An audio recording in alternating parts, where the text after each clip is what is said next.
The Cleveland Cavaliers tied up their series against the Pacers at 2-2 after a gritty 104-100 win at Bankers Life Fieldhouse.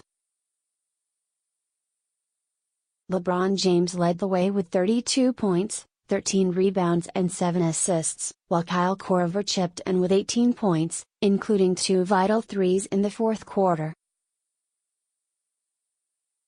Here are 3 takeaways from Game 4: Third quarter struggles continue. The Cavs led by 17 points at halftime of Game 3 before coughing up the lead, and it was much of the same in Game 4. They took a 10-point advantage into the break today, and within 3 minutes of the third, the Pacers had cut the lead to 2 points after going on a 10-2 run. They outscored the Cavs 28-20 in the third quarter, trailing 80-78 heading into the fourth. LeBron, who scored just 1 point in the third, acknowledged the Cavs' bizarre struggles coming out of halftime in his post-game interview, but was heartened by the resolve his team showed in Game 4. "I think the one thing that we did in Game 3, we lost our composure," James said.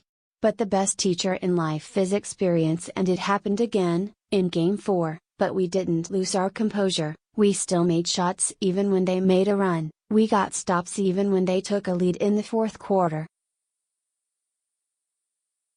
We just kept our composure throughout everything, so it's a good step in the right direction for our ball club." The Cavs simply have to do a better job matching the Pacers' intensity coming out of halftime.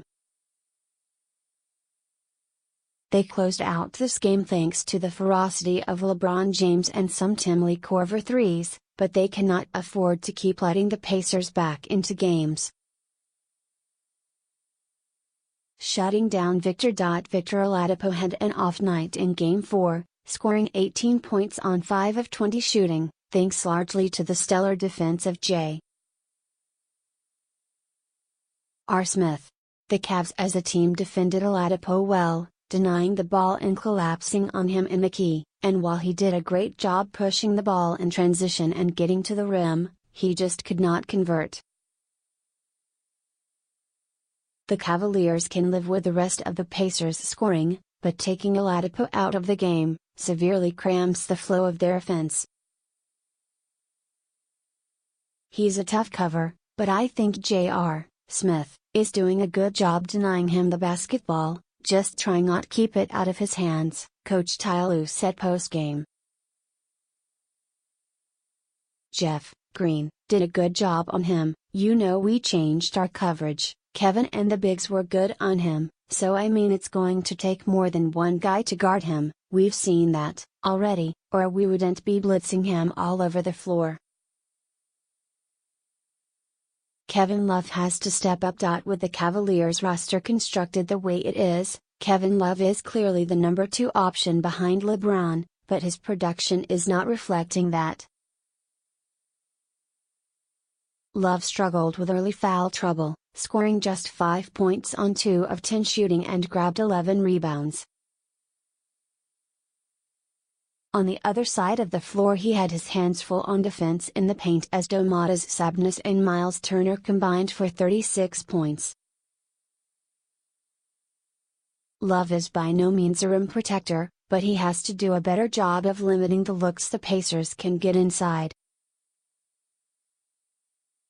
The Pacers as a team scored 48 points in the paint, outscoring the Cavs 16-4 in the paint in the third quarter.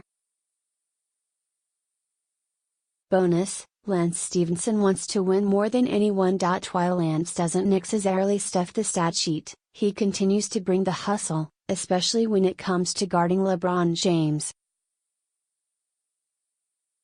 With the Pacers leading by 1 with 4:47 remaining, Lance forced a jump ball with this pesky play on LeBron. Later in the quarter, with the Cavs leading 103-100 with 11 seconds remaining, Lance nearly came up with the ball after wrestling with Jeff Green. After being reviewed, he was deemed to have fouled Green, but these type of plays are priceless in the postseason.